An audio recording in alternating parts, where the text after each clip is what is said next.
Hello, everyone, and welcome to episode 123 of the Xbox Hall of Gamers podcast. This week, I am joined by Char.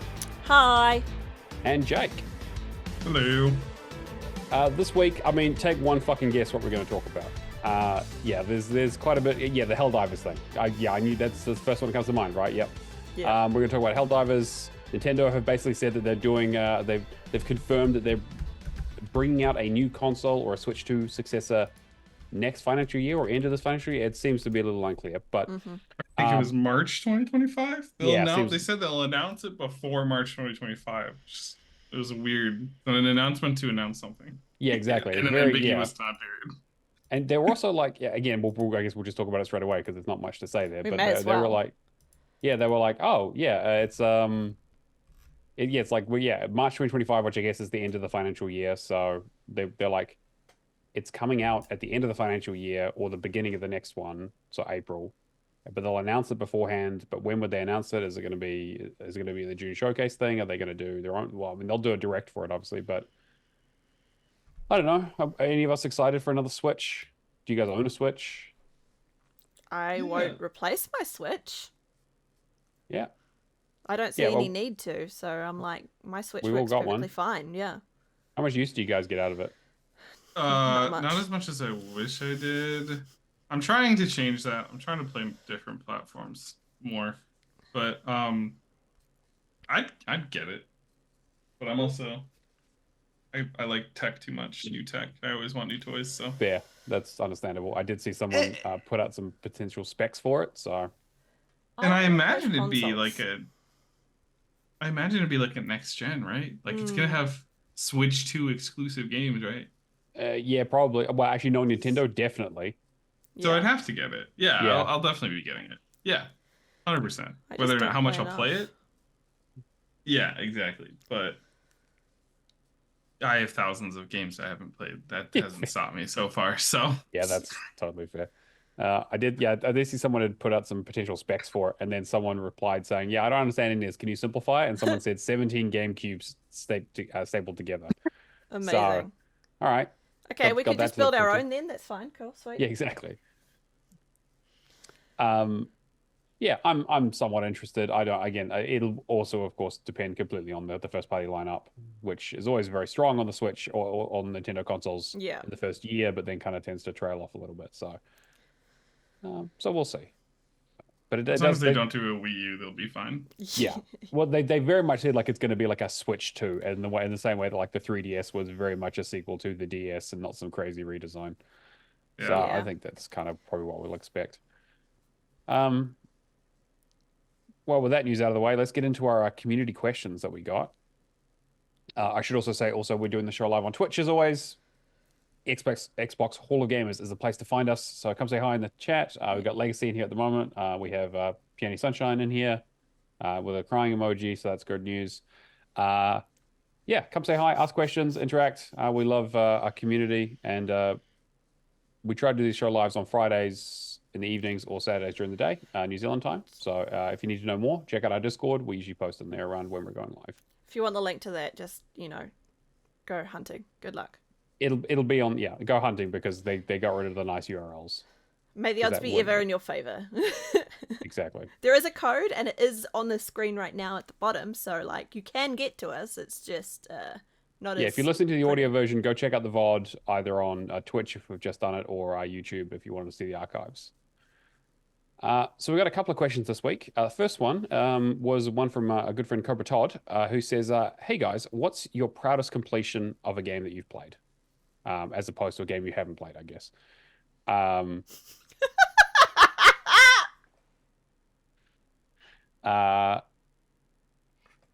Anything spring to mind in the proud completions? I mean, I've got a few that I could probably pull up, but... Control, for me. Great game. Yeah, I think because that was the biggest one that I've actually ever played, and it took me forever to do. But yeah, that would pretty much be up there. Yeah. The first thing that springs to mind for me is Sekiro. Yeah. I know it has like a relatively low ratio, like all FromSoft games are, because people fucking love those. Yeah. But like, But it's Sekiro is one of not the games. easy. No, fuck no. Sekiro is one of the hardest games I've ever played in my entire life, and I know I'll get a lot of shit for saying that, but it was. I mean, like the sense of accomplishment I got when I mean, to be fair, like I tried every trick in the book to try and get through the game, and I spent hours on a lot of those bosses. Yeah. I mean, I played the game so much that I broke my left bumper by trying to parry so often that I had to get the controller fixed. So Parry? like What's that? Yeah, right. Yeah, great fucking game, and I mean, the game frustrates the shit out of me, but I think it's probably one of my proudest completions for sure. The ones that always come to my mind are Destiny 1 and 2. 2's not too hard, it's just long, but Destiny 1 will always be you had to actually do the hard mode raids and flawless raider and stuff like that. So that always feels good. And I have a bunch of almost proud completions. Like I'm close to MC Master Chief Collection. Yeah. Very close on that, but I haven't finished it.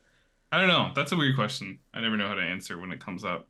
Can you be proud of playing games?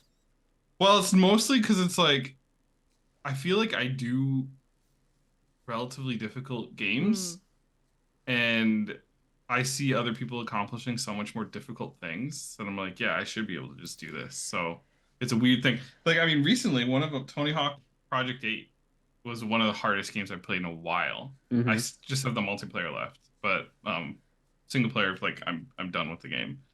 That felt good to finish, but it still only took like 50 hours. But it was hard as balls. Like I spent hours on some of the challenges. There's like 200 challenges in the game, and like a good chunk of them would take me multiple hours just to get the one, and it's just mind-numbing constant. Like your combo started off bad restart, or it's just restarting over and over and over and over. Some of it tracks the attempts you make on some goals, and some of those goals is just hundreds and hundreds of attempts. So that's a good one in a recent time. One that I think of you playing, Jake, that you streamed was Inscription.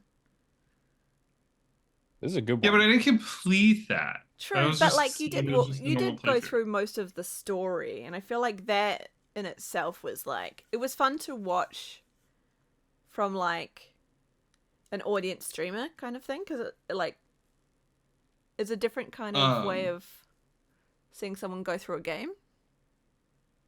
Yeah, that game was sick. Inscription was super, super cool. I know getting through the first part of Inscription felt pretty good, for sure. I'm looking at my games right now based on, I guess I shouldn't always do this, but I feel like I define games by their TA ratio. Yeah, that's kind of what I'm looking at now. like I've gone from looking at my highest ratio games. I'm like, yeah, Minecraft Legends is a 9.7 ratio. I'm like, what's that's not. Mine's what, Scott Pilgrim, I think is no. Oh, Escape Academy. All right. Yeah, it's because the DLC. Escape Academy is a really high ratio because of the title update. But Scourgebringer is my highest ratio game, and that hasn't changed. That's still got a 4.0. Yeah, because Game Pass is anything that was in Game Pass, I'm like, yeah, that shouldn't really be that high. And then Chicory, because it's my top 5 are Escape Academy, Scourgebringer, Chicory, and Scott Pilgrim, and then Boyfriend Dungeon.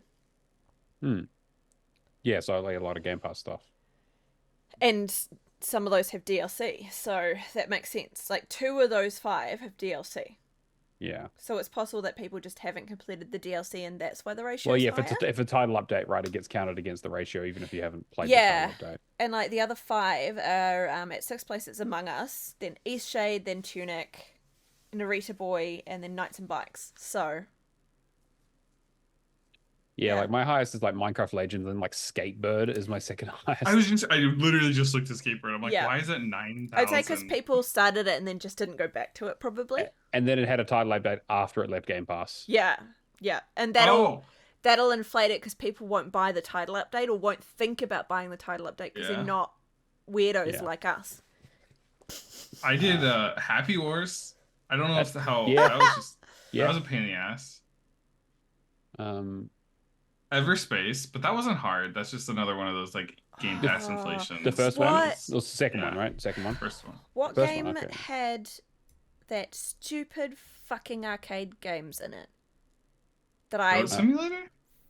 Oh, No, the where you run around tourist? the island. The tourist. The tourist.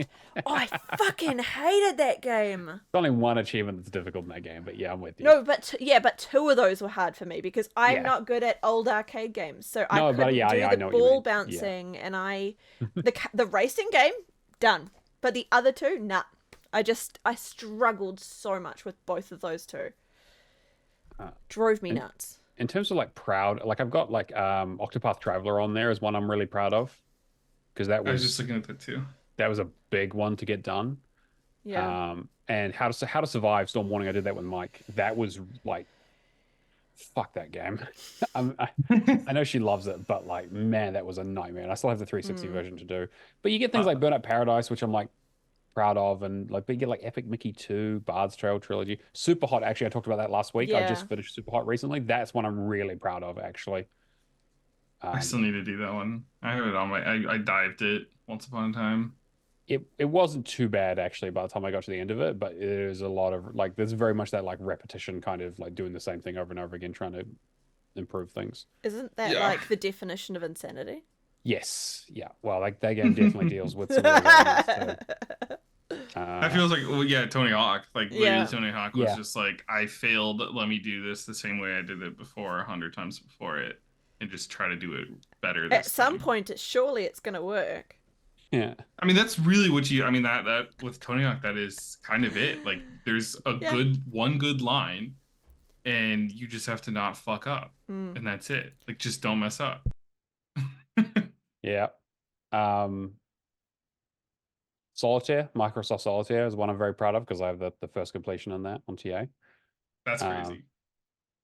Because I was there ready to go when they dropped that last achievement. Yeah, there's a lot of stuff in like Soul Hackers and Quake, and still a lot of stuff I haven't finished, which doesn't count. I've got like Disneyland Adventures has got like a 4.4 achievement. Like this, yeah, it's insane. I was pretty stoked about. I was looking at Octopath. Mortal Kombat X was one I was stoked to finish because I'm not great at fighting games, so getting that done felt good. And I haven't finished it yet, but Soul Calibur 5. I'm almost done with that one. That one I have the hardest, like the beta, the story on Impossible or whatever. Yeah, I got that. That feels good. And I'm not great at fighting games, so but I've like Enter the Gungeon, Titanfall. I'll always remember Titanfall because I did Titanfall like a month before I went away to college for the first time, and I was basically like, this is now or never because I just won't have time to boost anymore when I'm in school. Yeah. So, and I just didn't grind it. Like, I think I was Gen 1 when I really started the push for 10th Gen Pilot. I was a Gen 1 pilot. And I think I went from Gen 1 to Gen 10 in like 2.5 weeks. And it was literally just Christ. It was waking up at 8 a.m., playing the game until 2 a.m., and then going to bed and waking up at 8 a.m. again and doing it all over. And it was insane. It was sessions to session, like bouncing from session to session to session to session to playing on my own for 3 hours, grinding to another session. Like I'd have sessions with people like a few hours later, like a couple days later, and they're like, weren't you just like 3 gens lower? I'm like, yeah, I've been working. Like, I think I did all the MVPs. The big ones are the win 100 games and MVP 50 games. That's like Gen 8 and Gen 9 ones. I did all of the 100 games, 100 wins in a day, and all of the 50 MVPs in a day. Jesus Christ. That's actually insane. Yeah. That was nuts. Oh, God. Yeah, like when I start getting into like the 3-point ratios, that's where I start seeing stuff. I'm like, actually, yeah, that's probably about right. Like, I was really happy to get binary domain done. Yeah, it's like things like Katamari and things like that weren't too difficult. The Batman Arkham games for me are always like a cool one, mostly because like those ones, that's a weird one where it's like, something just clicked for me with those games, so I never found them that difficult. But they're games people talk so I struggle with a lot of those games. I still need to go back and do Arkham City as part of my 360 collection. It was one of those weird things. Yeah, the combat, like, it just clicked. Like, it just, some weird rhythmic flow of the combat was like, it's never been difficult for me for some weird reason. which is awesome. But so I guess that would be one. I have both Arkham Knight and Arkham. I have all the Arkham games done. Knight, Asylum, and City. Jesus. All right. I should say.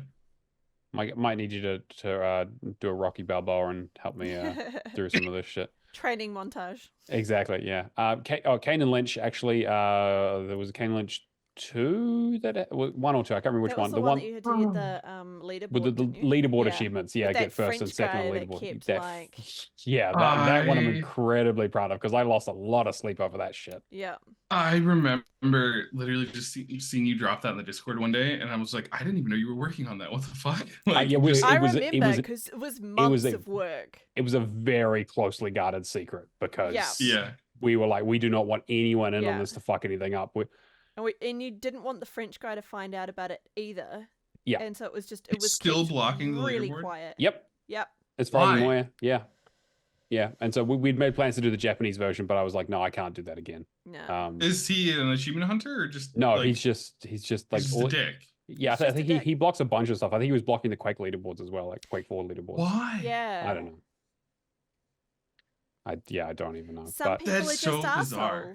you know? I can't even understand the thought process to be why like, would you want to spend what's a good use of my time? Yeah. I'm gonna grind these dead 360 game leaderboards so other people can't get #1 and I'm #1. So like that's crazy. Yeah, it's absolutely insane.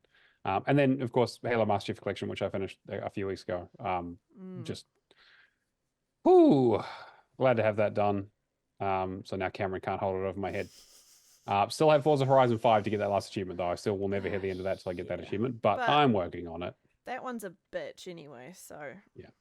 I'm looking through my ratio list. I'm like, man, there's a lot of stuff in here that I should probably try and get back to, maybe. I'm same all the time. Yeah. A good ratio, like a short one that I'm proud of was that I did really recently was a Wizard of Legend. That game was... Oh, yeah. I've heard that's great. Very good. Pretty easy, like a relatively short completion, but for being short, it's still like pretty difficult. But it's like the same roguelite kind of. I feel like the pattern of any roguelite is getting your first clear is such a hurdle. It takes you like 15 hours to get your first clear, and then as soon as you get your first clear, it's just clicked, and it's just clear after clear after clear after clear. So yeah, that's how I was with Hades. That's exactly. Kind of that's and I feel like it took me longer than usual than like most roguelites I play to get my first clear in Wizard of Legend though. So that's I think why that one felt good to finally get a clear. Like it did. It's about a 20-hour game, and it did take me about 20 hours to get like my first. Like it took me like 18 hours to get my first clear, which is super high for most like roguelites, where it's usually just like within the first 5-10 hours I've got my first clear down. But this one was tough. But after you get your first clear, it just you find that combination of skills, and then you can just kind of get them left and right, back and forth. So, all right. And we also have another question here from Cameron, who says, a long lost relative, third cousin's aunt or something, has won lotto and gifted you 10K USD to spend on any new gaming setup. What are you getting? Do I have to throw away all my old stuff? Can I can I just upgrade? You just upgrade what you got. Yeah, absolutely. Like I've already got like I've got a super nice Acer Predator 4K HDMI 2.1 monitor, so it's like I'm good there. Yep. I'd probably get like a 4090. Like same. I'd probably just do a whole new build because like I want DDR5 and my motherboard can't support it, and I'm getting. So if you're getting a new motherboard, you should probably just get. You just may as well do the whole thing. Like, yeah. Yeah, so I just recently built my machine, and now I'm like, man, if I had another 10K, I could really beef that thing up. Completely unnecessarily because I do not use it for nearly enough to do anything with a 4090. But 10K, make a lot of I get a nice sound system with that too. Actually, I think I'd get some really good speakers and kind of some of the stuff that you don't usually buy for a computer. That's fair. That's probably where most of my money would go. For 10,000, I'd probably drop because you can get a build with a 4090 for like $3,000. Yeah, so exactly. I'd probably drop $3,000 on a computer with DDR5, a Ryzen 9, and a 4090, and then I've already got great displays. I'd probably get some new mounting gear to mount the monitors, but I already have those come in the mail, I guess. Some cool, funky LED lights. Yeah. Yeah, Alison Maybe in the chat's like, yeah, those fun light panels that change with the sounds. Yeah, maybe some swag, like some cool, like just stuff to put around the desk, I guess, like statues and gaming memorabilia. And then the Does rest a just gaming dump on chair the sound count for that? system. I don't, get like a. I I'd don't say like. it does. I like this chair, but like if I got money to literally throw away, it would count. I am team Ergo office chair now. I used to be team gaming chair, and I'm pretty sure the gaming chair is what part of had to make me get back surgery. So fair, yeah, that's fair. I'm team Ergo office chair now. All right. Yeah, I saw a few interesting posts in the chat about it. Someone was looking to buy a House of the Dead cabinet. Which is like, okay, yeah, that'd be interesting. Fair enough. How much do those run? 10,000? Is that Yeah, the whole... probably exactly 10,000. You probably cabinets are so fucking expensive. It's insane. Drop the whole thing on one arcade cabinet. That'd be cool. Yeah, Moon Zoom. Yeah, actually, Moon Zoom said it was actually more than that. Moon's on. Kia also found a sealed version of Resident Evil Gaiden for the Game Boy, the Nintendo Game Boy for $2,000. So, jeez. Yeah. Well, you didn't say video games. You said gaming setup. He did gaming setup. Yes, I was like, I feel like that, I don't know if that counts. I feel like on arcade cabinet counts as part of gaming setup, even though it is a game. Sure, because it's the hardware as well, right? Yeah, it's a big physical thing in addition to it. Yeah, I guess mine would really all just be aesthetics stuff for the most part. Yeah, I might get like a for the podcast guys, I might get like a high-end microphone and camera and all that kind of stuff, and do a bit of an upgrade in that area. I mean, what we got works fine for that. Hey, I got $10,000, shit. Yeah, why not? Oh shoot, what was I gonna say? Oh, I was just speaking of useless, like, I probably don't need a 4090 either. I was talking to my buddy just the other day about like how I want 64 gigs of RAM instead of 32, and he's like, "What do you need 64 gigs of RAM for?" And I'm like, "Mind your own business." To have it. Shut up. So I can run Chrome on 2 browsers at once. Yeah. Char, anything spring to mind for you? A few things. I would probably get better monitors for start off, because the ones that I kind of have are either stolen and or borrowed from workplaces, so they're work monitors. So at least one of my 3 has to go back. But if it was like 10K, I would probably...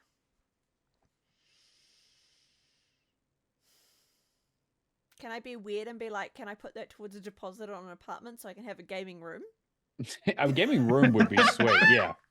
Because at the moment everything's in my bedroom. It's very cramped, which makes it quite hard to like feel like 10K to build a basement in your room, a little secret compartment. Yeah, well, like if I had 10K, I would put a cupboard in my bathroom beside the shower, and then move a whole bunch of stuff in there as storage, and have heaps of room in my bedroom. Smart. Yeah, one of the best things I ever did was separating my bedroom space from my gaming space. Yeah. I'd love to do it if I could. It doesn't do much other than the fact that it's like now when the day ends, I get up from this chair and go lay in bed, and when it starts, I get out of the bed and come and sit in this chair. But it's still just having them in 2 separate rooms. In touching distance, my bed is less than a meter away from me. Yeah, I could actually use a proper like dedicated gaming room, because I'm kind of sitting in a quarter of my living room at the moment with this setup. So yeah. Hey, you've got the. I mean, it's my gaming room and my office. Like I work out of this room too. Sure. It's just it's a 2-room apartment, so I have my bedroom and my not bedroom basically. That's nice though. Yeah. That works. Yeah. We like that. My living room is when my parents come over. They crash in the living room. That's literally all the living room is used for. Like genuinely. I'm a simple creature. I I don't have too much stuff going on, so. So hopefully that answers your question there, Cameron. Let's get into the news. Now we had no Kia or Cameron this week, so I've had to grab the news myself. But yeah, so let's start. We already sort of talked about the Nintendo stuff, so let's get straight into Helldivers 2. Yep. I mean, I don't know if there's much we can say that hasn't already been said, but yeah, if for some reason you've been living under a rock and you don't know what's going on, Sony had made some changes to Helldivers 2 to require, or put out an announcement that it was going to require any new signups to have a PSN ID from the 6th of May. And then kind of at the end of May, they were going to enforce it for everybody. Mm-hmm. Needless to say, people were on the PC, on Steam, were not happy. Nope. Not happy at all about this requirement, partly because fuck Sony. And fuck having other accounts and having to deal with that other bullshit when originally you didn't have to. But their biggest issue was the fact that they blocked out a whole bunch of countries. Yeah, exactly. So like PSN is not available in like over 100 countries, which is crazy.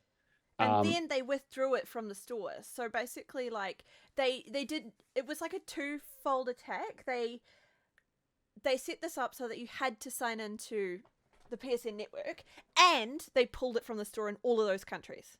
Mm-hmm. And which is that's the crazy part. It's like if they hadn't done that part, like, and never released it in those countries in the first place, that felt deliberate. I feel like they wouldn't have backpedaled, but that was like you like at that, or maybe they could have with enough pushback. But I feel like after you take it away, the game away from people who had already bought it, that's crazy. Yeah, like that's where that's like when laws start getting involved. Like that's and their wording that's a changed crazy one because they had different wording from literally a day. The first wording was like not compulsory. You may sign in. Basically, it was like, hey, we're adding this in, but you don't have to sign in. And then the very next day when they put it live, they changed the wording, and it was way more ambiguous and was like, you have to sign in essentially. But like the fact that they just thought that this was gonna fly is insane. Because Sony thought that they could do what they do on console on PC. Yeah, and they got kicked because PC gamers don't want that. They got over 100,000 negative reviews on Steam, which is crazy. Within I've never seen mobilization like this before. Within the first 48 hours, it had hit mostly negative in the recent ones, and it had just hit mixed in all time. Like, that's insane. Yeah. By the end of that week, both were negative. It's, like, Sony's are masters of putting their own foot in their mouth and shooting themselves while they're eating it, right? Like, it's just... I mean, I feel like getting gaslit by Sony is a pretty common occurrence these days. Yeah, well, exactly, just right? In general, all the time. Yeah, it's because Helldivers 2 has been... People have been not shutting up about that game. It has been all over. I mean, again, it's been a relatively quiet time of the year for games in sort of April, May, even a little bit of March. So, like, great time to have a big hit, breakout success that a lot of people are playing and has a big multiplayer component. It was a real golden goose for them. It was like, it's one of their, if you include the PC sales, like one of their most successful games of all time already in terms of like sales and revenue. I think it was like 7th on their charts or something. Like it's crazy to think about like how successful. Sorry, go ahead. How successful like Helldivers 2 has been, especially considering like Helldivers 1 was a good and successful game, but wasn't a huge breakout hit like this. Yeah, I was gonna say Helldivers 1 was okay. I wasn't sure if Helldivers 1 was a PlayStation exclusive or not. It is on Steam too. Yeah, it's on both. Yeah, but interesting. Okay, well, what I just am curious, and we kind of touched on this before, going live, but I'm curious what this would do. Like, I feel like from a developer standpoint, this would be where like I would stop working with the publisher. Yeah. Like, I'd be like, Sony, we're done. Like, next Helldivers 3 is gonna be either an Xbox exclusive or a PC exclusive or cross-plat, just on everything. Like we're no longer doing exclusivity with Sony, like from a publisher standpoint.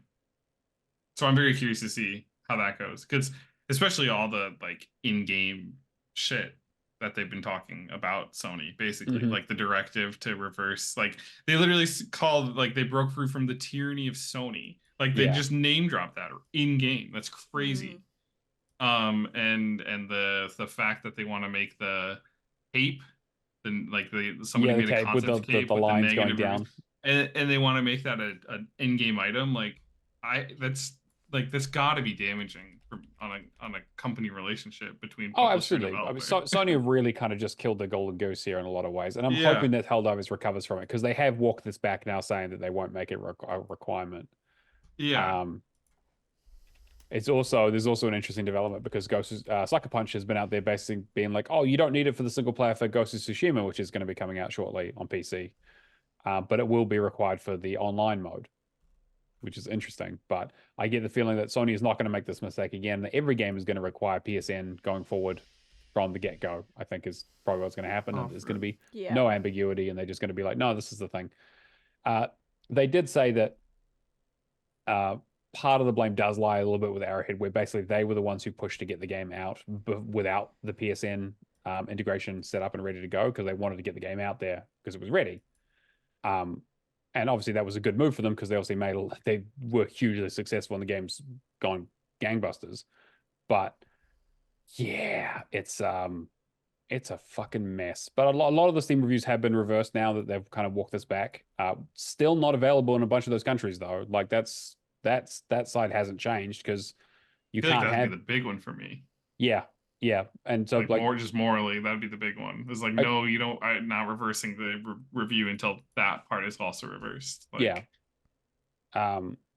it is super interesting, because like a lot of responses were like, yeah, get a VPN and just make your own account, and it's like against Sony's terms of service. You can't do that. And there was a community manager who basically said, yeah, like, I don't see what the big deal is. Just go make a fucking account. You make accounts all the time. And then suddenly realizing, getting a bunch of responses being like, not available in our country, buddy. He was like, okay, cool. Yeah, just, like, fuck Sony, basically. Yep. It was a very interesting reversal on their part as well. Does Xbox require an account when you play their games on Steam? I believe so. If you want access like cloud saves and achievements and all that, obviously you need to be signed in. Yeah.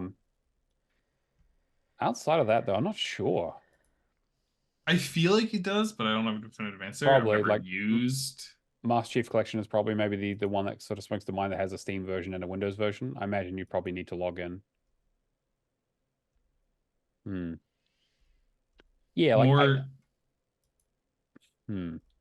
more research needed on that one. I'm not any PC game that's Xbox, I play on the Xbox app, because I'm not one of those weird PC players who will not play a game unless it's in Steam.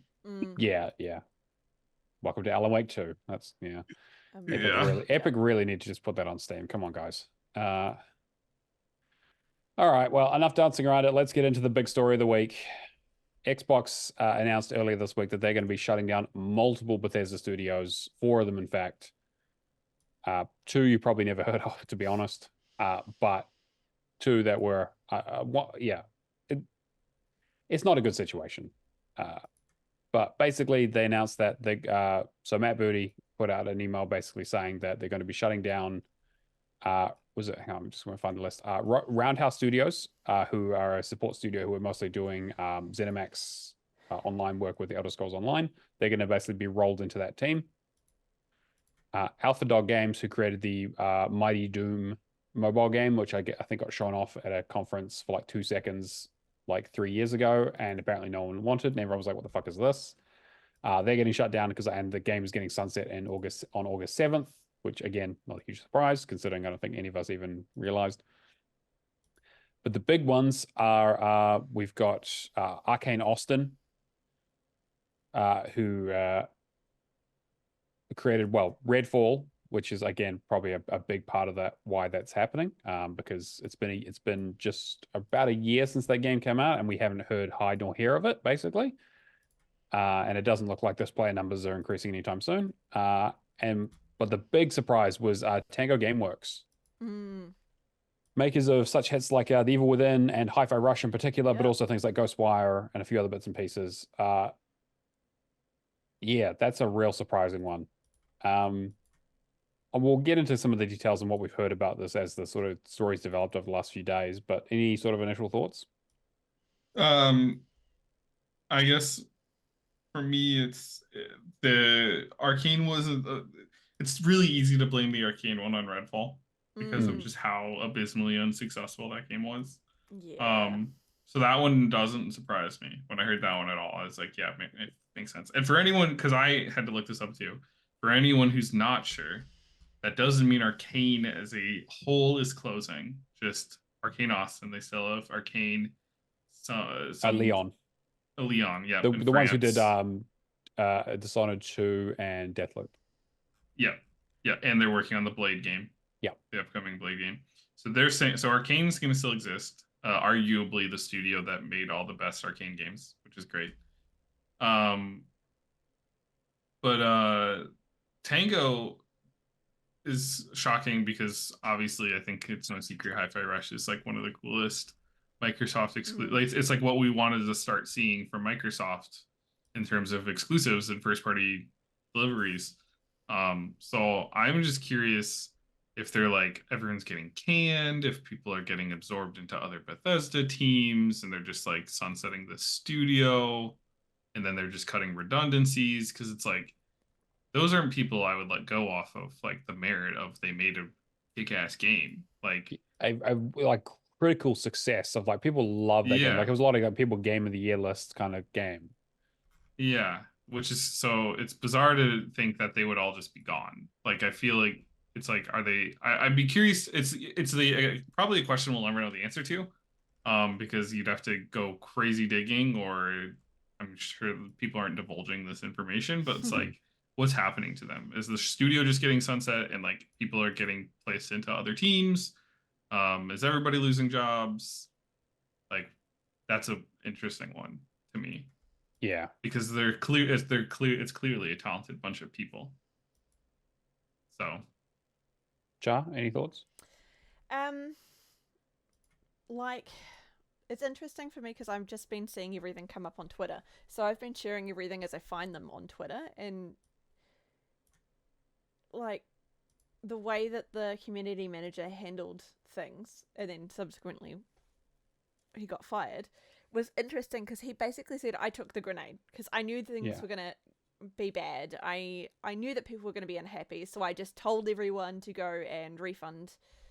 I'm talking about the other game. Sorry. Yeah, the game. You're thinking fine. About my brain Char's still in the last segment. I know. Well, okay, that was just a massive ADHD moment, but that's fine. But in terms of Tango, I haven't played any of the games, so like,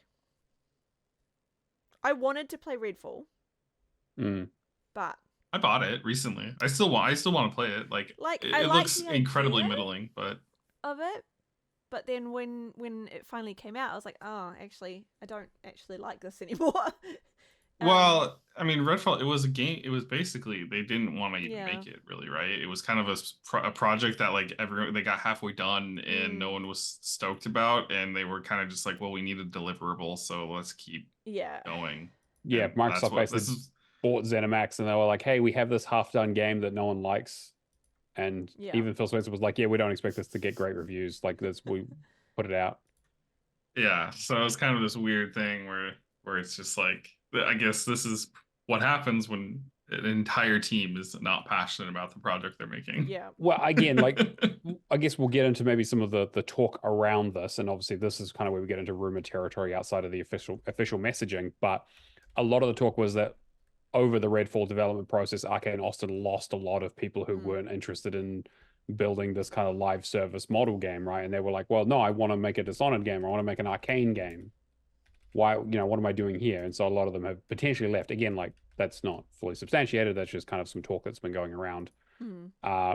So how much of Arcane Austin is now left after a year after Redfall came out, and they said they were going to stick with it and they were going to fix it. And apparently there was a patch due this month in May that would basically add an offline mode and add the 60 FPS stuff and kind of fix some other bits and pieces. Which again, we don't think we'll see. We may not see the light of day. May do. I don't know what kind of is going to go on there. I mean, I guess Microsoft doesn't want to invest any more resources into the game, but they're also not working on the DLC they promised. The Heroes DLC. They're going to apparently do a make good, apparently according to an internal email, on something for people who had bought that. Again, don't buy stuff until it's out, motherfuckers. Like, because nothing is stop guaranteed. Pre-ordering. Exactly. It's really not worth it. They're not going to run out of stock, are they? It's a fucking digital download. Join the look at Amazon 6 months after release and find it already for $20 crowd like me. Yeah, that's what patient gamers. Yep. You don't even need to wait for a sale. Like, these aren't even sale. Like, new releases are legitimately on Amazon 6 to 9 months after release for $20 to $30. Like, that's just a new retail price. Can you imagine buying Redfall full price? Just I'm not. Yeah, I think I spent $10 on it on Amazon. Yeah, right. That's about what I think as well. I know if Shane was here, he would defend it because he's a huge fan of that game. Well, Which is fine. That's fair. He enjoys the game quite a lot, and I do actually want to get into it. I've got it in my play later list for last year, but I obviously bought it with the intent to play it. I don't buy many games without an intent to play. Whether I get to them or not is a different story, but I want to play it. I'm bummed that we would never see the 60 FPS update. That was a big thing for me. I've become a bit of an FPS snob, I think. I'm with you. But I think it's because it's been long enough, and I'm just like, I forgave an entire generation of being 30 FPS. After that, like the Xbox 360 gen was 30 FPS, and then I forgave the entire PS4 and Xbox One gen for being 30 FPS. And now we got these new consoles that promise 120 FPS, and games are still coming out at 30 FPS. So now I'm kind of starting to get on the train of like, no, releasing a game at 30 FPS is kind of cringe, guys. You start seeing this weird 40 FPS thing they've been trying to tout recently. I don't know what the fuck's going on there, but Dragon's Dogma having a walking in realm FPS of like 24 unlocked. Yeah, that one blew my mind. I'm like, so you're telling me in combat that's going to be like 15 frames? Awesome. Yeah, it's nuts. And I love that story I saw where they realized that the part of the reason for the FPS drop was the amount of people in town, so they just started going around murdering them to improve the performance. That's so funny. Yeah, I need to play that game. Well, and it kills me too, because like I'm a bit of a retro buff, as I'm sure people who've listened to episodes I'm on have come to know. And the PS2, like, people don't realize the PS2 generation was 60 frames. GameCube, PS2, Xbox was all 60 frame games. So something just happened where people wanted fidelity over performance. HD became the problem, right? And they managed to keep it for the 360, but we've been able to, get still high fidelity games and have good frame rates. But for some reason, consoles still are just like, no, we want to prioritize fidelity instead of having a still astonished looking game at 60 frames all the time. It's a weird priority. This is the weirdest thing that I've seen in a minute, but I was playing 29 Project 8 and it's a 30 frame game, current patch, but there's a glitch you can do for a certain score achievement that you have to down patch the game on 360. You just go clear the cache, right? I couldn't get the glitch to work for some reason, so I ended up doing it legit anyway, but I was too lazy to go patch the game, so I just have these 3 achievements without timestamps now. Yeah. But whatever, I'm not a time, like, I don't really care too much about timestamps, but the down patched, the day 0 1.0 version of 29 Project 8 on 360 is 60 frames. Really? So they patched it to a lower frame rate. I'm guessing not a stable 60. I guess it's probably maybe. It's not a stable 30. Yeah, fair. It was performing almost identical. I'm like, I would have rather taken this at 60 because whatever you did to, down patched it to 30 frames, it didn't help the stability. It's still a leggy mess. Like, I would have taken the 60 over this choppy 30. Yeah. Also, as part of this, as an interesting kind of thing. Matt Booty came out the next day at a town hall talking about this kind of stuff, saying they needed more smaller, innovative games that are like award-winning prestige games in the smaller space after getting rid of the studio that made Hi-Fi Rush, which is arguably probably the most awarded game in Xbox for a very long time. Like, so fucking stupid. It seems so fucking tone deaf. Like, yeah. It's like I'm starting to see. I saw specifically a Kotaku article, whether you like them or not, you know, whatever. But it was literally just like, it's time to stop forgiving Phil Spencer. Like that was literally the headline of the article, and it was just like, dang, Phil getting dragged all of a sudden. Yeah, everyone's favorite, you know, corporate overlord. Just right. It's not been a good weekend, like, you know, gaming. Yeah, it really has not. And on the heels of this, apparently there's talk that apparently there'll be more cuts on the horizon from some reporting that looks like Bloomberg, Jason Schreier, of course, has basically said that it looks like as part of these ZeniMax studio closures were part of a cost-cutting initiative, but they're still looking to cut more. So I don't think the knives are quite put away yet. So I'm very curious to see where other cuts might happen, because Microsoft has a lot of studios they've acquired and not a lot of output from a lot of them, especially with looking at the initiatives. Perfect Dark is apparently not in a great state still. Their quadruple A game. I mean, it wasn't Skull and Bones marketed as a quadruple A too. Yes, God, that makes me not thrilled for what this new Perfect Dark, if that's what quadruple A is supposed to be. Oof, yeah. Clearly, it seems like everyone at the top of the gaming industry is clearly just incredibly out of touch. The gaming industry is so fucked at the moment. And we've talked about like so many layoffs and studio closures recently, and I mean Microsoft have more money than anyone, but Xbox $3 trillion company. Yeah, right. And I mean Xbox has always been a bit of a weird blip on their radar, right? Like it's more of a pet project than anything because it doesn't really make a lot of money for them. You know, it's not like the cloud business or the operating system business or any of that other kind of stuff, right? Like this, it's hardware doesn't make any money. Game Pass did make some money, and now they've gone through a $70 billion acquisition, and we still haven't seen the fruits from that yet. That one they just acquired. I'm still like, why haven't we seen stuff from like anyone they've acquired? Yeah, exactly, really? Right. At all. Like Ninja Theory's first game is coming out this month, basically. I mean, obviously you had Bleeding Edge, but they were kind of already working on that. So like their first. Like Ninja Theory got acquired years ago, and Hellblade 2 is coming out this. Also, where's like, if I didn't say Hellblade was coming out on the 21st of May, would you guys know that? I did not know that. No, right? I didn't know when it was coming out. Right. I just knew it was soon. I didn't know when. Like, if you see Tango Gameworks going through this situation, and you're sitting there as Ninja Theory, bringing out a single player niche, relatively high budget or medium budget. AAA game that's probably an 8 to 10 hour experience. Like, man, if I was a Ninja Theory, I'd be looking for a new job already. You know, like that. Like if they're going to make cuts, like this does not sound good for a lot of those studios. Especially I'm thinking like the Initiative is probably not in a great spot.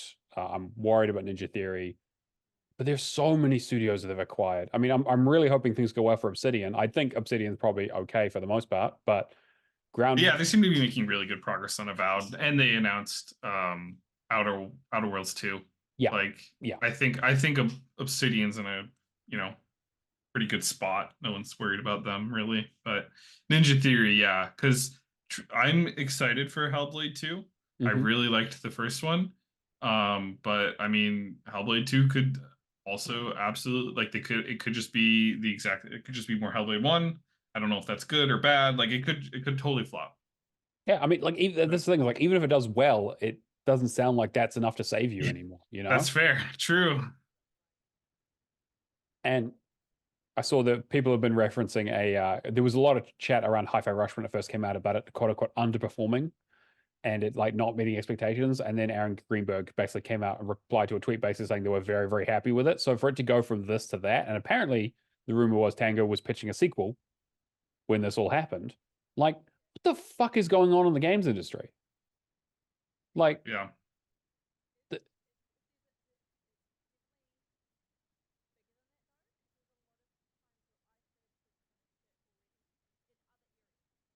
Mm.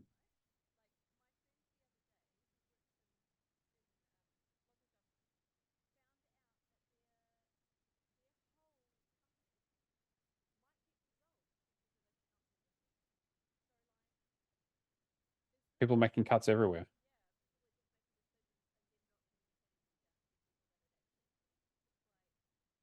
It seems. I mean, we saw a lot of this in sort of tech towards the end of last year as well, right? Like the tech space crunched a lot, and I think part of that is that, like, you know, the year on year is just not matching the COVID years when everyone was inside and all that kind of shit. You think that's what it is? Just people, just companies just chasing line go up, and like they had the weird COVID 100. bubble. I mean, look, they're still making money hand over fist, right? That's the other thing, is that, like, you know, we're still seeing like huge profits for a lot of these companies, and they're like, well, the line's not going up fast enough. Yeah, that's an interesting, because there was obviously the huge, giant, massive COVID bubble for a lot of industries, and now the COVID bubble, I would say, is probably safe to say, gone. Yeah, I would say so. Now yeah. they're just chasing a line go up of the code. They're trying to essentially make the line go up from a bubble, which is like, yeah, exactly, counterintuitive to the point of a bubble. Impossible, right? Like, the whole point of a bubble is that it bursts at some stage, right? Like, we saw it with .com, we saw it with so much other shit. Like, yeah.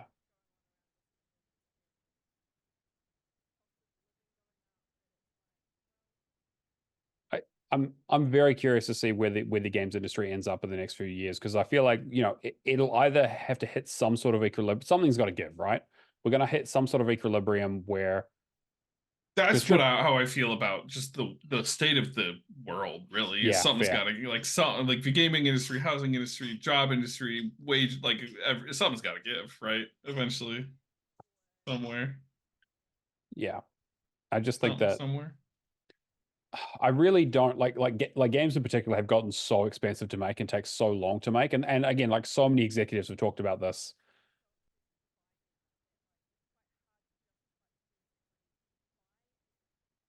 Yeah.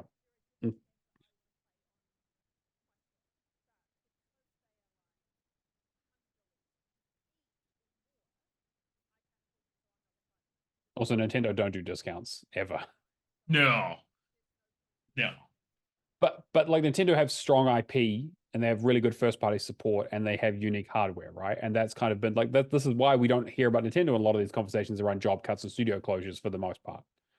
You know, this is why we're talking mostly about your Sonys and your Xboxes and your fucking like Take-Twos and that sort of stuff. I mean, yeah, it's a fucking scary time. And as part of that, there's also been some talk around like what's going to happen, what Microsoft's next moves are going to be. Apparently, there's the debate about another increase in price for Ultimate, which I don't think will go down very well at all. They're also still debating whether they're going to be putting Call of Duty on Game Pass or whether they can afford to. Part of the stuff they were saying with the ZeniMax, studio closures, where they were going to try and put more of a focus on those games. I mean, you know, you have something as successful as the Fallout show, and you don't have a Fallout game coming out for another 5 to 6 years at least. Like, I can definitely see a situation where they're like, no, we need to ramp up some of these teams for things like Doom and things like Wolfenstein and things like Indiana Jones and all that kind of other IP that they have. I mean, they do have a fair amount coming out this year. You know, they've got the expansion for Starfield as well in some of their larger stuff, but the smaller, you know, sort of AA, single A stuff is just getting left by the wayside and kind of feels like it's being squeezed out of existence. And so you basically just have your indies and your triple A's. And, you know, we've definitely seen a lot of that over the last few years, but, you know, when you get a decision of like, yeah, we bought Activision, but also we don't want to put a bunch of COD on Game Pass, even though that was one of the key things of like, why would you play this on an Xbox if you can't get, like, why would you have Game Pass if it doesn't have all the first party games on it? I'm very curious to see how long they stick to that line.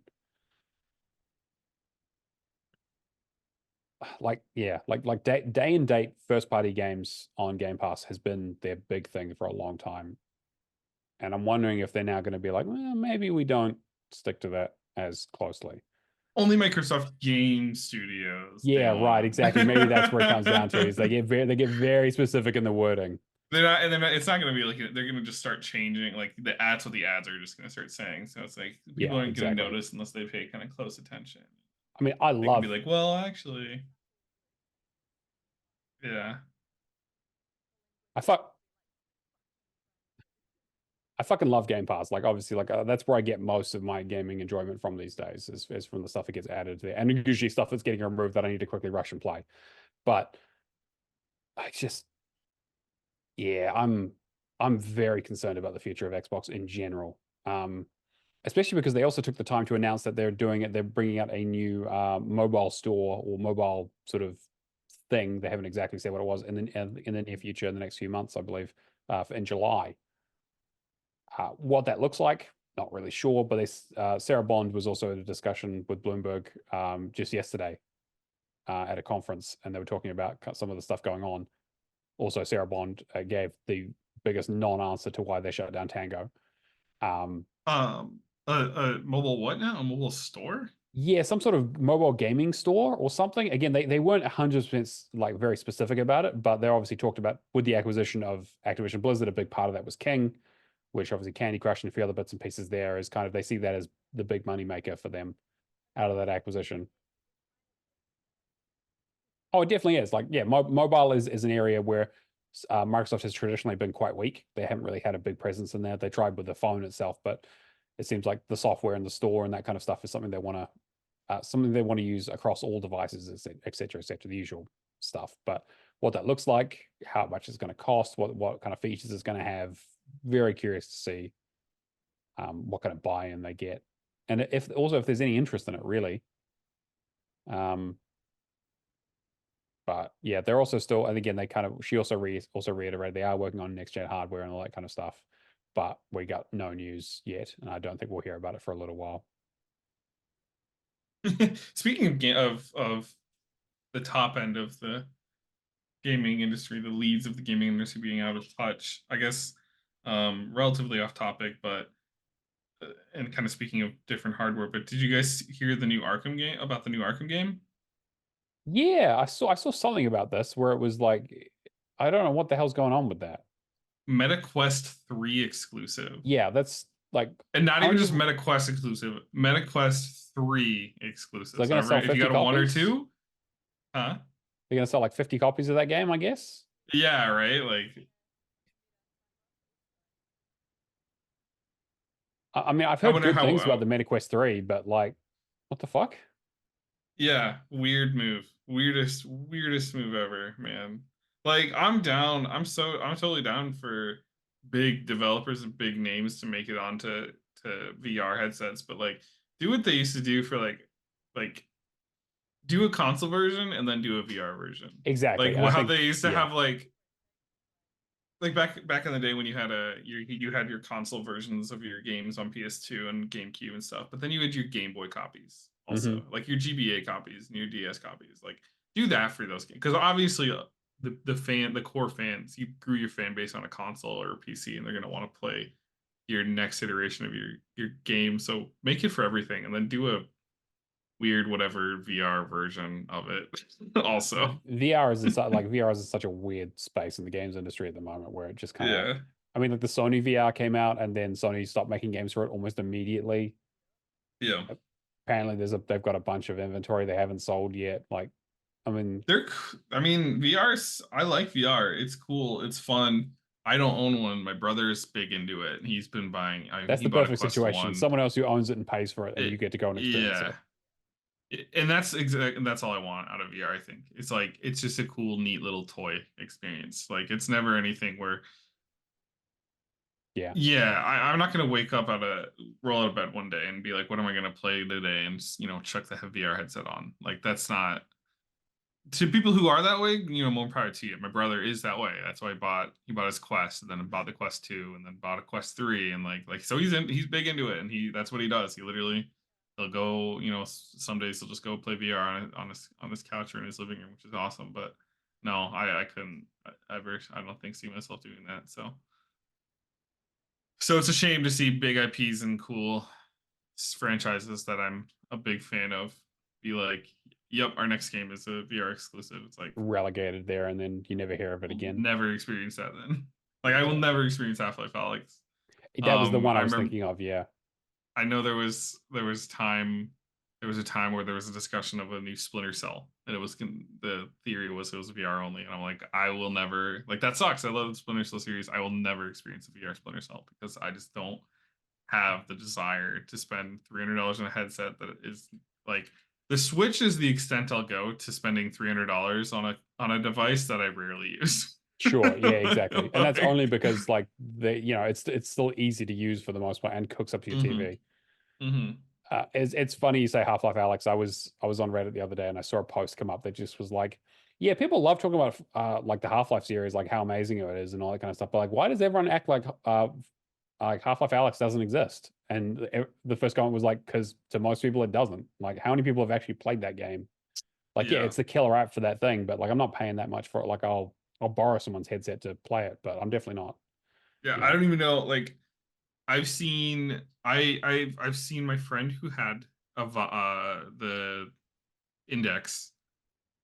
I saw him like demo it to me. He played it a little bit, but I saw a speedrun, I think, at a GDQ.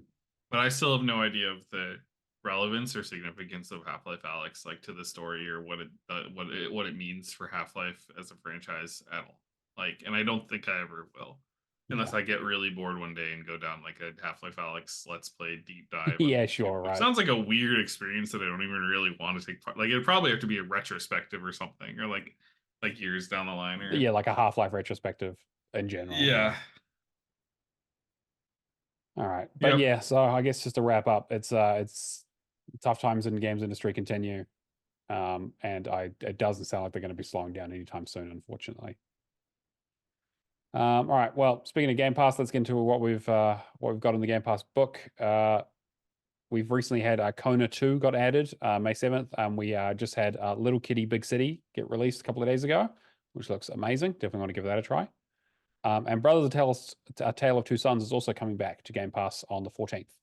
There's a few other things that have been announced kind of in the future, but it's looking a little bit quiet towards the end of the month so far. Be curious to see what else. I mean, hopefully we get an announcement of some more additions soon. Things leaving. We have Eastern Exorcist, Earden Chronicles Rising, Fuga Melodies of Steel 2, Ghost Lore, Just Cause 4, Norco, SD Gundam Battle Alliance, and Supraland 6 Inches Under. Quite a few interesting sort of smaller fun games in there that you should definitely give a try if you have time. Norco in particular is very weird, but I had a good time with it. Supraland is also great if you enjoyed the first one. It's just more of the same.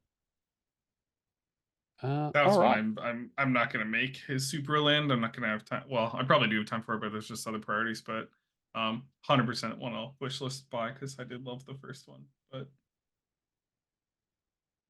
that one didn't feel like it was on very long too. No, it was not. Yeah, it didn't. Yeah, because the original Supraland was on for quite a while actually.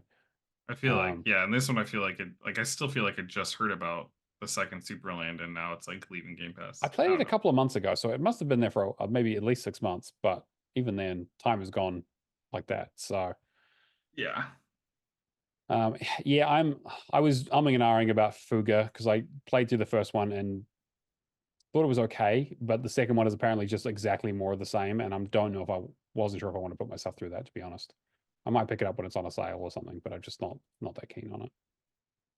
I'm just trying to not panic FOMO Games Pass, leaving Game Pass games anymore, because it's just I was doing it for so long, and it was keeping me from playing other games that I wanted to get to and stuff or whatever. So I've just started seeing the stuff that I wanted to do, and if it's cheap enough, just buying it so I have it and don't forget, or just wish listing it so TA will tell me when it goes on sale. Yeah, I'm totally with you.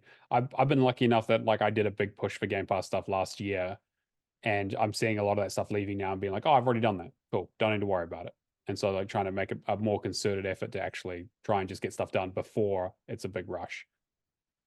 Doesn't always work, but speaking of what we've been playing, I will just say I was going through some backlog stuff, and I played a game called Pinstripe, which I'm sure no one's heard of. It is a sort of 2D Limbo sort of, it was in that era when like Limbo platformers were like, hey, do this game without dying kind of thing, and do some like basic platforming puzzles and stuff.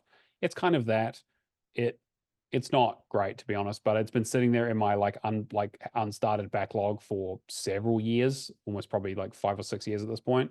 And so I was like, fuck it, I was looking for something new to play. It's short, relatively easy, and so I just went through and smashed it out. Spoiler: the game is about drinking. Don't be a drunk. I also did the Rewinder on Kio's recommendation, which recently came to Game Pass. Really fun game. I like that a lot.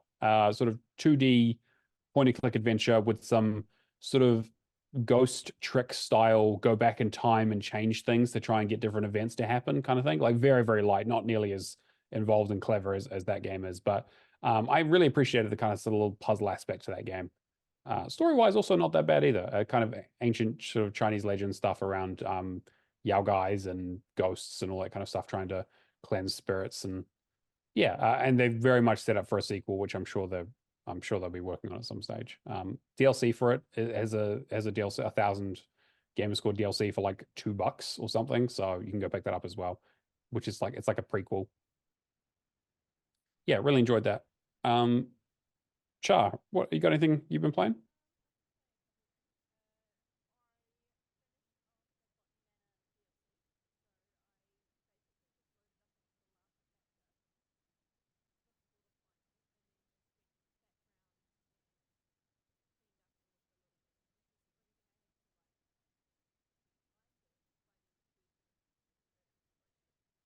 Ah,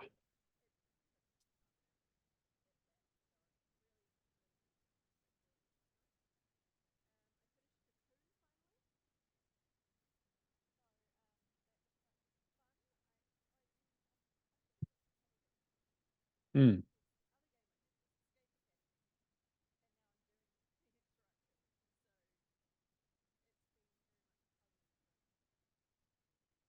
How are you finding Phoenix Wright?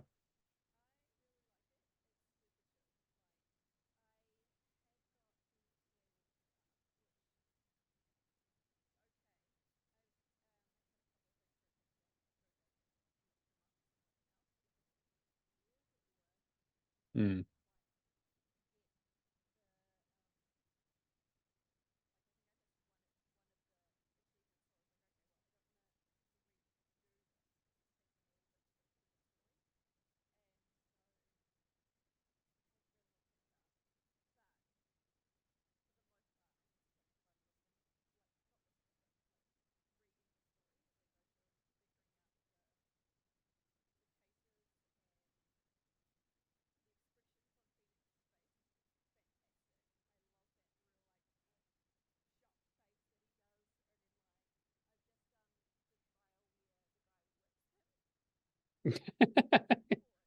Yes.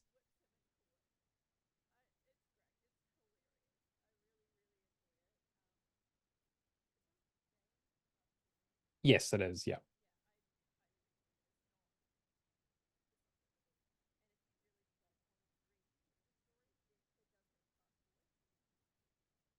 Yeah, but the game is a visual novel, so you'll miss out on a lot of good stuff. Yeah, exactly.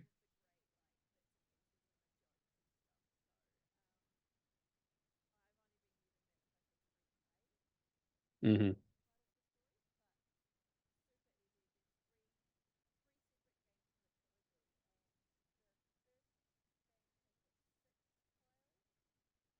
Well, I think it's 5 trials, and then I think the last one has 5 as well.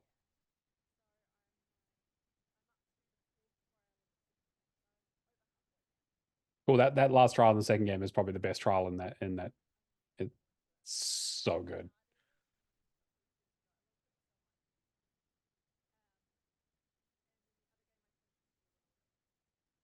Yes.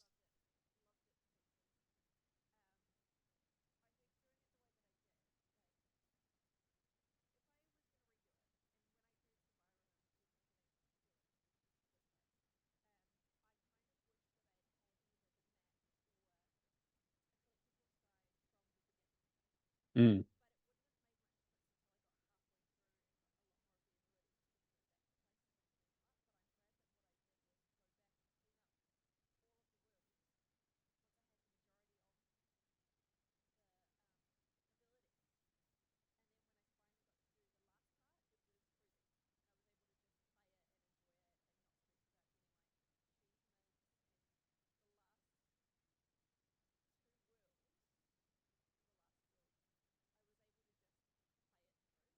Mm-hmm.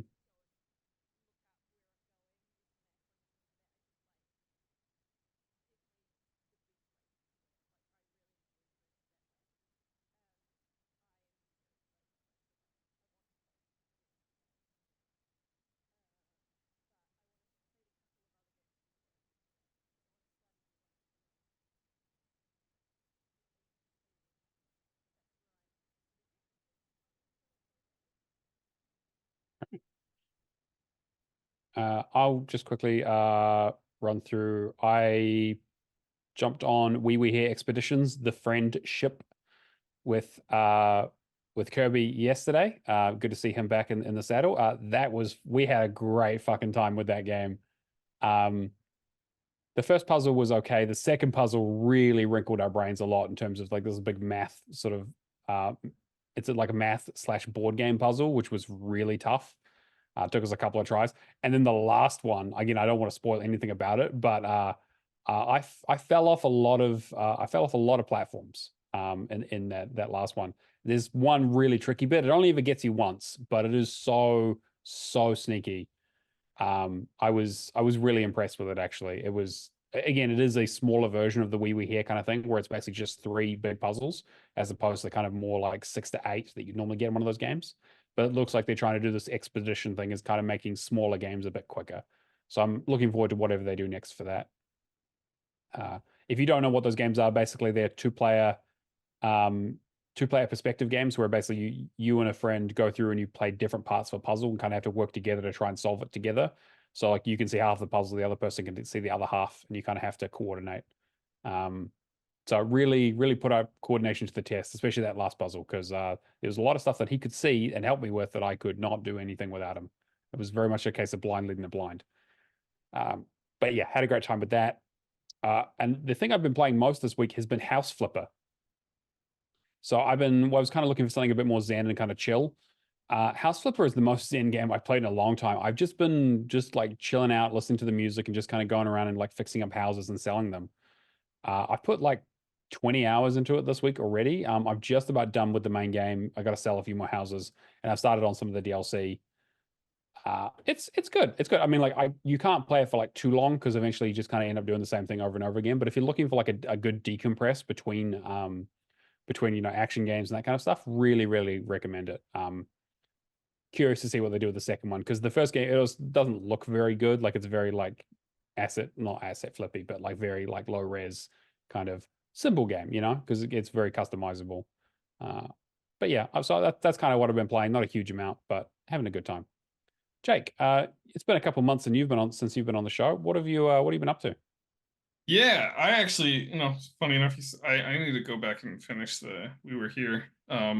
I've beaten all of them, but I haven't like achievement beat all of them because I would always play them with a friend who didn't care about achievements. Right. So now I need to go back and find somebody I think Robbie is offered a million times to help with House, so I still need to go back and finish this up. But yeah, I've been playing a good chunk of various things. I think I've been keeping a good variety. I've been doing my primary focus has been non-backwards compatible Xbox 360 games. Because of a weird paranoia that with the store closing, that it's like how far along until they stop letting 360s connect to servers too. And then It's like when that happens, you can't earn achievements on anything non-backwards compatible anymore. So I'm kind of on this like, I should go do everything that I can only do on a 360. So I've been kind of focusing that where I'll do a non-BC game, and then I'll go do something else, and then I'll do another non-BC. So I'm kind of going back and forth.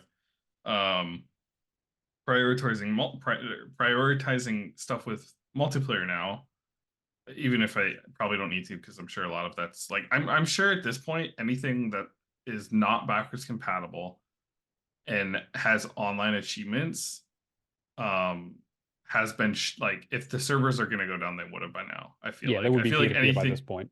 I was gonna say everything remaining is probably just peer-to-peer at this point, so probably not too big of a panic to have to worry about that. But whatever, better safe than sorry. So with that, I did Tony Hawk American Wasteland right into Tony Hawk Project 8. And the skill gap between those two games are very different anyone can do Tony Hawk American Wasteland. Tony Hawk Project 8 is a Iron Man of a game that will test your patience and your. I would be sitting there at my computer at my screen, just like hunched over, not realizing I'm in the same position for like a couple hours at a time, just trying one goal, and like it was legitimately like I turned into a sweat. Like I was legitimately sweating while doing some of these challenges. Because what the game makes you have to do, if you've ever played a Tony Hawk game, you know, all the normal stuff is there, you know, the goals and you know the later Tony Hawk games where if you played like I can only think of it by the acronym right now, Thug. Underground. Yeah, Tony Hawk's Underground.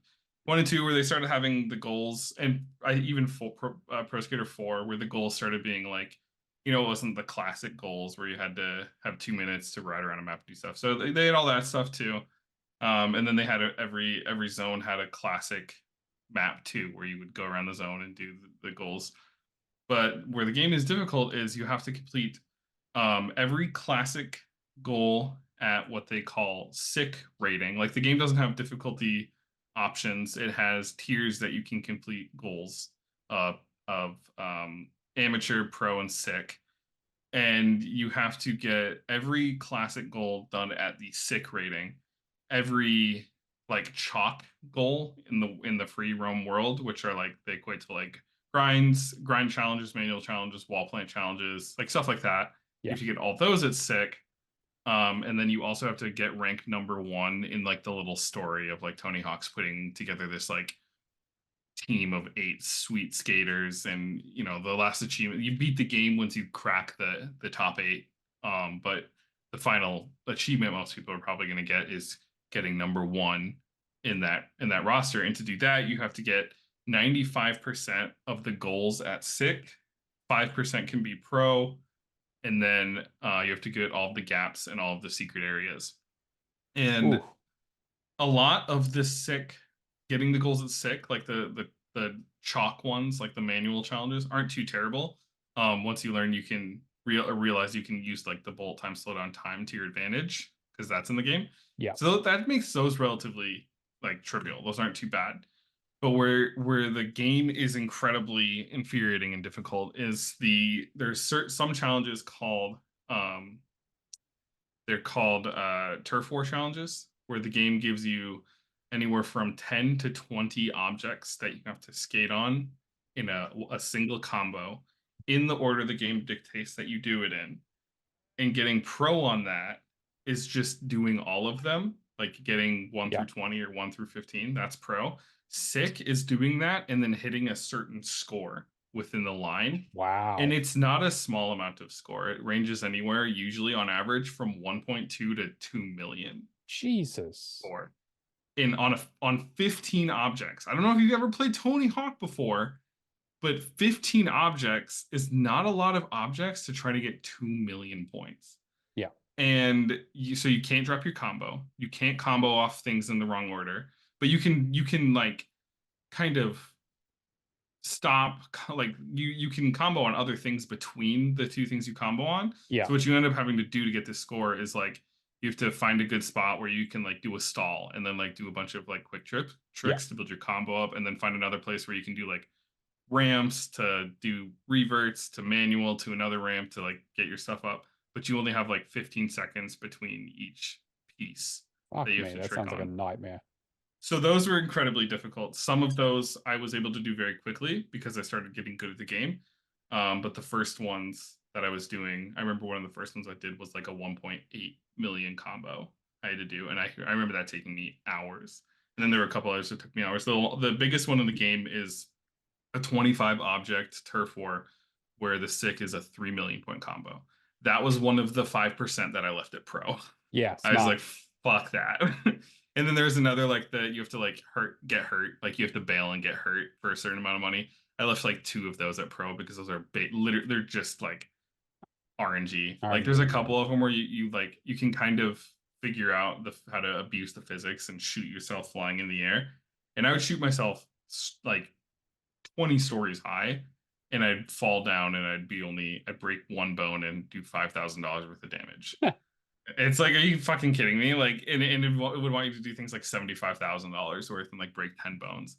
Right. And you do the exact same thing, and then you'd get the 10 bones broken. So it's like super inconsistent, completely RNG, like unrealistic. It's like you just fell from basically the height of the like state capitol building, and you only broke your elbow, like, or you broke your arm. Like, that's stupid. So I left a couple of those a pro. And then the other one is, like I said, you had to get sick on the classic maps, which again, if you've ever played Tony Hawk, collect skate, collect combo, get the secret tape, ollie over this thing, hit the 5 whatever thing, knock the 5 things over, and get your score, the 3 score tiers. Yep. To get sick on all of those, you have to get every goal in a single run, in a single 2-minute run. That's nuts. For every single one of them. And this is a Tony Hawk where, so in American Wasteland, there are, in most Tony Hawks also, but in terms of achievement perspective, there are usually achievements for things like perfect manual, perfect grind, and you can do that. American Wasteland has those. Proving Ground has those. Project 8 does not. So there's just no way around it. You just have to learn you just have to get good. Like, you just have to know how to play Tony Hawk for Project 8 very well. So that was quite the challenge. I only need the multiplayer left. There's a viral achievement, play 1 match, play 50 matches, play 100 matches. I got the viral from somebody, and I'm just waiting on my boosting partner to get the other. They started the game recently. We're kind of doing like a weird, playing the same games and stuff kind of thing. Yeah, right. They just started.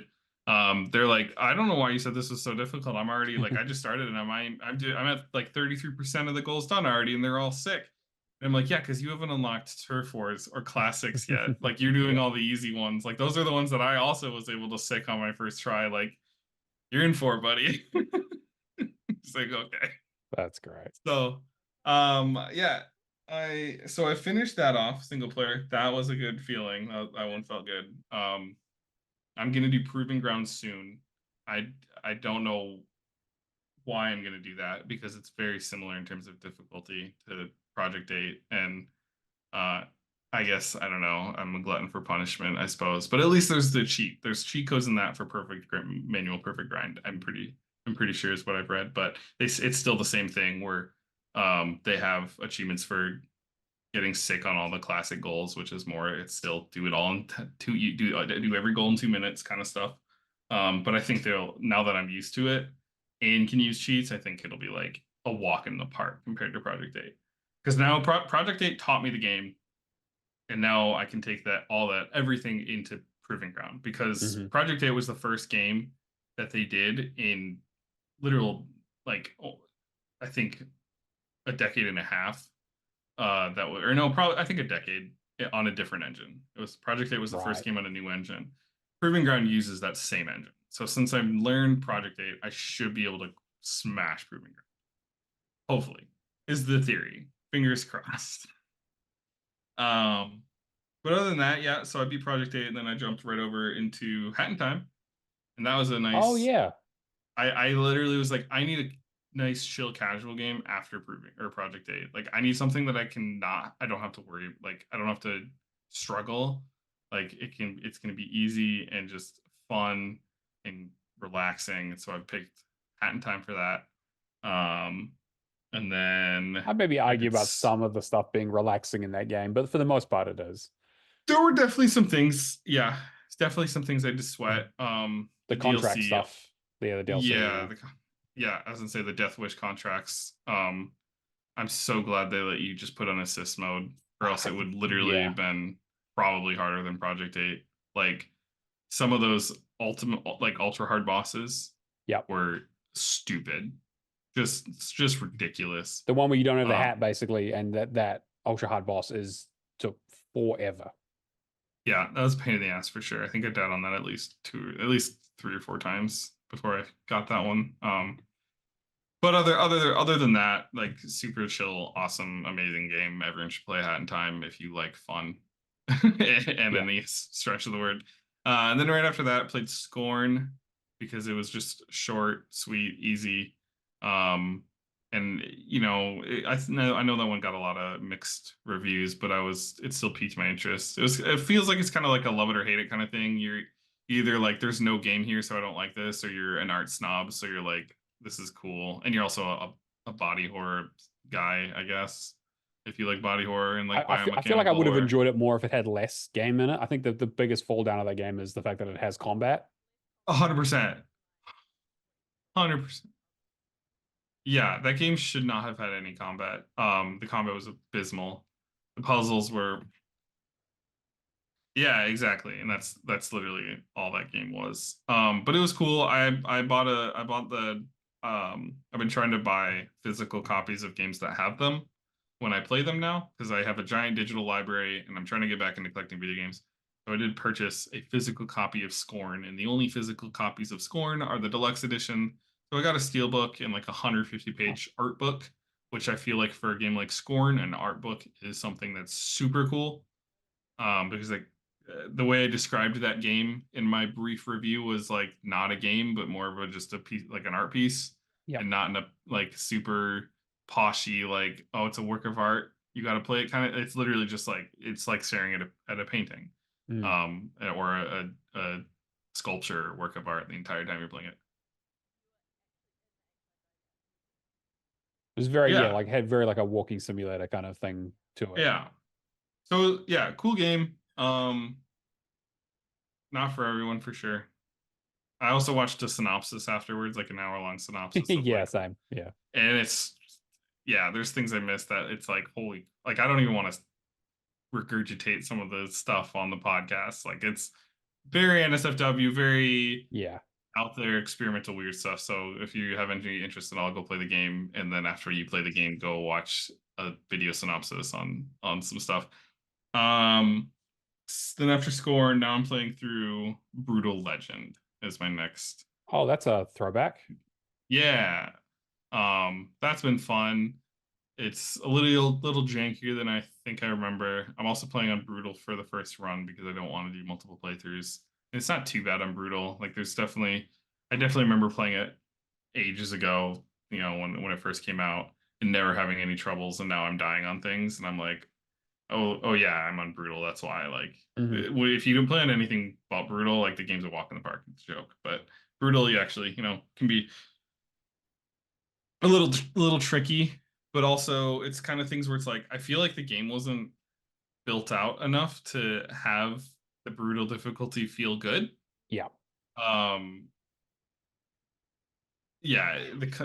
Nothing feels great. Like overcoming any challenge doesn't feel great. It doesn't feel like action. Yeah, for sure. It's a product of its time for sure, but it's still good, still fun. Wouldn't say, yeah, it's fun. I think thematically that game is perfect, right? Like I feel like it understands what it's trying to do from a like rock god kind of metal shit with demons and. Yeah, the horror and the atmosphere and the soundtrack and the theming is all perfect on point. As far as a game, it's like, yeah, this is definitely like a pre 2010 Xbox 360 game. Yeah, especially the RTS segments are really yeah. Like there's just not much. It doesn't feel like there's much game there. Again, like there's more game there than Scorn for sure. Sure, yeah. but yeah.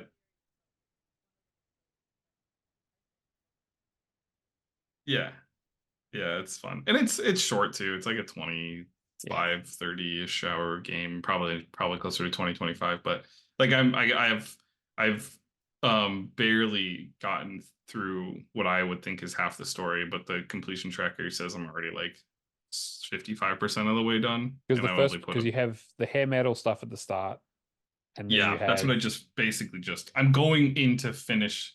Like my next mission, I believe, is fighting Lion White or whatever. Gotcha. Okay, so that is about halfway. Yeah, and then the second part is kind of like you do into the second genre, and then and then the game's like, oh shit, we ran out of budget for a third act, so we're just going to do a boss fight at the end.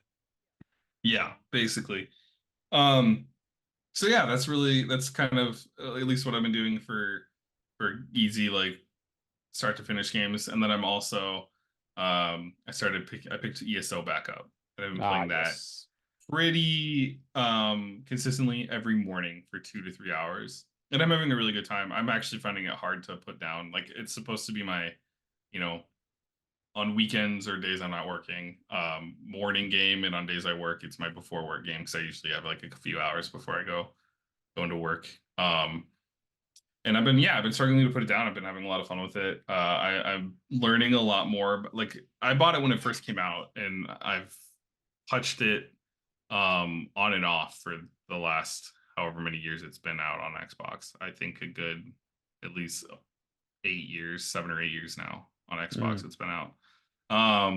And I always played it in a really probably way to ruin it for myself. Like I would always try to min-max right out the gate stuff, and like try to understand things that like you just wait and you'll understand it eventually. It's not relevant to you at all, but I'd be sitting there bashing my head against it trying to understand it. But now I'm playing it in a little different way. I also watched like a 3-hour like beginner's guide today that basically described everything about the game, which I think helped a lot, and I'm having a lot of fun with it. And I've also unmarried the idea that I'll ever get Emperor. And I've just decided that it's like a 6,000 gamer score game with like 170 achievements. Yeah. If I get all the PvE stuff, I'll probably end with like 160 out of the 170 and like 6,000 out of 6,300 gamers. Like, so that's fine. I don't need Emperor. Like, and just like putting that to bed, I feel like I'm enjoying the experience a lot more. Like, it's a lot less daunting. Because the PvE stuff, like, there's some really terribly grindy stuff. But, I mean, most of the DLCs are a couple hundred gamer score a piece and can be done within a few hours. So, the game's actually not nearly as intimidating as it appears, if you don't care about getting Emperor or the fishing achievement. Yeah, there's always some little thing in there, though, right? Yeah. Otherwise, it's a solid, like, 3, 4, 5,000 gamer score that you can get in a good probably 200 hours. So, and then Project Cars I've also been doing. I play Project Cars at night when I go to watch anime because I can kind of just like turn my brain off and watch anime. Yeah. One last thing I forgot to mention, I also finished up Starpoint Gemini 2. I kind of mentioned that last week as a kind of being a star captain, and I was like, I want a space arcade sim. I enjoyed it quite a bit. It's definitely a bit long in the tooth now. You can definitely see some of the cracks around a game that came out in 2015. But I enjoyed it quite a bit. I was thinking about maybe picking up Warlords at some stage because I don't know if 3 is coming to Xbox yet or not. I know they're kind of working on it, but yeah, curious to see what's there. But that's pretty much it for me. All right. Well, I suppose we should get into our sort of cleanup at the end here with the leaderboards. Actually, I'm just going to pull the leaderboards up because they may have changed. Because I am sitting in 3rd place at the moment with 6,990 for this week. But I've been absolutely destroyed by Vulgar Latin with 19,450 and Northern Lass with 26,485, which a couple of people we haven't seen on the leaderboards for quite a while. So that's great to see some people moving up a bit. Okay. And then we've got completions. Char, do you want to go through those or?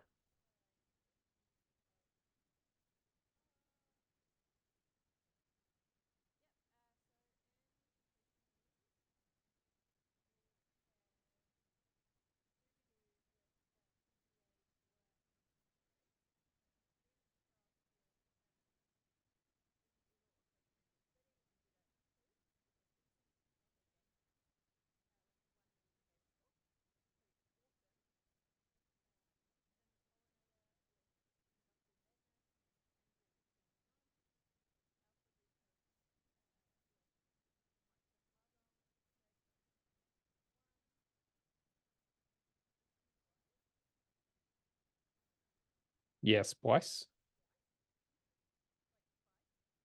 Yes, Bryce. If you're listening, let us know how to pronounce your name.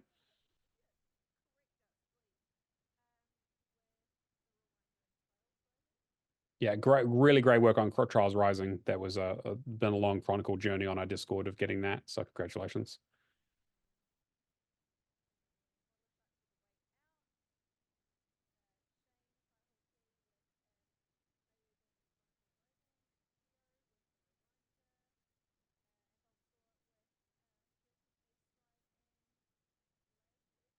Yep. Nice work, guys. Some good completions in there. I've been thinking about picking up BlazBlue because apparently it's quite easy, even for people who are bad at video, like fighting games in general, like me. I find fighting games are deceivingly easy sometimes. Sometimes, yeah. I always am intimidated by a good fighting game, even if I were kind of, because I'm not good at them, but I want to play them, but I don't play them because I'm not good at them. But I'm always surprised by that. Like somebody's found a cheese to do something like the super hard thing. Like Soul Calibur 5 had a pretty tried and true method to do the hardest achievement, but then you get the Injustices and the Street Fighter 4s. That's where and it's your Dead or Alive 4s. Yeah. Yeah. Yeah, you just got to be careful going into a fighting game. At least I do. Yeah, I'm the same way. I'm getting braver with starting fighting games. Well, he did say Strive was still difficult but doable, so I'm like maybe on that one. But BlazBlue apparently is very straightforward, so I'm going to try. Yeah, I remember. Yeah, he said something about how it kind of ruined it because it was a kind of a joke completion. And then we have the word challenge, everyone's favorite competition, where I come up with a game, put it in our bot, and you have to go on our Discord and guess in the word challenge channel what the game is. Each week I give away a clue, and if you get the game right, you win $20 New Zealand, and then I PayPal it to you or whatever's easiest. So as we said last week, Professor Pluto won with the Gunstringer. So I've come up with a new game this week. And the first clue is this game has a connection with Persona. Now, how tentative that connection is for you to discover, but it does have a connection with Persona. So good luck. Get in the channel. You get one guess per hour. Make sure you copy try and get the punctuation exactly right, because the bot is an exact match and it's kind of iffy. Also, don't edit your comments. I've been watching you. Don't edit the comments. If you edit the comment and win, I'm not giving you the prize. So you get one guess per hour. All right. Yeah, so, it literally says edited. It says edited. So I'm like, I'm not giving you the prize. So good luck to you. I'll be curious to see what kind of guesses we get and kind of what unhinged thinking people try as they try to get into my mind and psychoanalyze me as to what kind of game I would pick. Yeah, that's definitely it. Yeah, you got it. Way to ruin this entire segment. It's related to Persona. That's an interesting one. Yeah, I wanted to do a bit of a different kind of clue. And it's clue 1. This is clue 1. This is clue 1. So they'll get it a little more specific as we go on. So it's incredibly vaguely related to Persona. Like it could be like the game was also developed in Japan. Like or it came out the same year, or exactly. Yeah, exactly. Yeah, it could be anything. So I made this very like tentative. So like I want to see what kind of crazy, like I want to see the conspiracy board of someone like, because Alex, when Professor Pluto, when he was going through and guessing, he was guessing a lot of shit from FMV stuff until he got to Gunstringer, but he had like 30 guesses in a row of trying to get this. So I'm very curious to see what kind of guesses we get. Also our patreon.com/hallofgamers, where our patrons help support us by giving us some money so we can afford to do the show and do hosting and Zoom licensing fees and all that kind of shit. A huge thank you to Lee Howard, Mikhail KV, Natolan, Mad Lefty, Admiral Awesome, Happy Moogles, Kung Fu Skills, Hack and Pone, Cavaliers07, Old Mate Clown, Mark B, McLovin Legend, Mace J, Left for Legacy, and McNulty. We literally could not afford to do the show without you guys, so thank you very much. If you are interested in joining the Patreon, we do have some extra content for the before and after show stuff that we do, which we'll do for this episode. And we've also revived our Lights, Camera, and Action show where we talk about video game movies and adaptations. So we've been doing a weekly episode of the Fallout TV show. So we just finished recording episode 4, and episode 1 and 2 are currently on the Patreon, available to any tier. We don't restrict content by any tiers or anything like that. If you want to support us more, want to support us less, totally understand. Every little bit helps. Thank you all so much. And that's going to bring us towards the end of the show. As always, we do the show live on Twitch. Xbox Hall of Gamers is a place to find us. Come hang out and interact in the chat. I also upload the VODs after I edit them. on our YouTube channel, so you can go check us out there as well if you want to catch up on the backlog if you are an audio-only listener. Yeah, I guess let's go around the horn and see what people got going on. Char, anything you want to promote?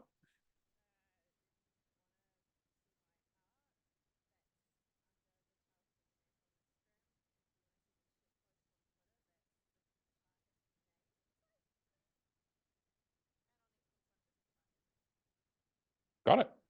Jake? Just the Discord, the Achievement Hunters Anonymous Discord. If you're a frequent listener, you probably already know about it.